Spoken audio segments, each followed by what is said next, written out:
നമ്മൾ ജനാധിപത്യ മതേതര വിശ്വാസികളാണ് എന്ന് പറയുന്ന രീതിയിൽ വിചാരിക്കുന്ന ഒരു കേരളത്തിൽ ഇത് നടന്നു എന്നുള്ളതാണ് അതിശയപ്പെടുത്തുന്നത്. അത് തന്നെയാണ് മുഖ്യമന്ത്രി പറയുന്നത്. ബിജെപി വാർഡാണത്. അതെ, ബിജെപി അതാണ് അദ്ദേഹം കൗൺസിലർ അടക്കമുള്ള 5 വേദിയിലുള്ളൂ എന്നുള്ളതാണ്.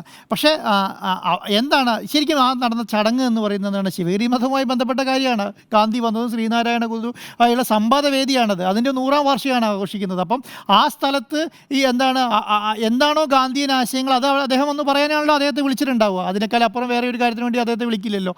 അദ്ദേഹം ഗാന്ധിജിയുടെ കൊച്ചുമാൻ്റെ മകനാണ് അല്ലേ. അപ്പോൾ അപ്പം അങ്ങനെ അദ്ദേഹത്തെ വിളിക്കുന്നത് അതുകൊണ്ടാണല്ലോ. അപ്പോൾ അദ്ദേഹത്തിൻ്റെ ആശയങ്ങൾ ഇവിടെ വന്ന് പറയുക എന്നുള്ളതാണ്. അത് കേൾക്കാൻ മനസ്സിലാത്തവർ കേൾക്കണ്ട എന്നുള്ളതിനേക്കാളും അപ്പുറം വേറെ ഒന്നും അതിനുവേണ്ടി പറയേണ്ട കാര്യമില്ല. പക്ഷേ അദ്ദേഹത്തെ തടഞ്ഞു നിർത്തി അദ്ദേഹത്തിനെതിരെ പിൻവലിച്ചിട്ടേ പോകാൻ പാടുള്ളൂ എന്ന് പറയുന്നത് ജനാധിപത്യ ഇന്ത്യയിൽ പറഞ്ഞ സംവിധാനമല്ലല്ലോ. ഇവിടെ അഭിപ്രായ സ്വാതന്ത്ര്യമുള്ള സ്ഥലത്ത് അങ്ങനെ ചെയ്യാൻ പാടില്ലല്ലോ. അത് BJP ചെയ്തതും അത് കൗൺസിലർമാർ ചെയ്താലും അവർക്കത് ശക്തമായ നടപടി സ്വീകരിച്ച് മുന്നോട്ട് പോകുന്നത്. പ്രത്യേകിച്ച് അത് കേരളത്തിൽ അങ്ങനെ ചെയ്യാൻ പാടില്ല എന്നുള്ളത്. അത് എന്ന് പറഞ്ഞാൽ BJPൻ്റെ രാഷ്ട്രീയം ഇവിടെ ആരും തടയുന്നില്ലല്ലോ. ആരെങ്കിലും BJP രാഷ്ട്രീയം തടയുന്നുണ്ടോ?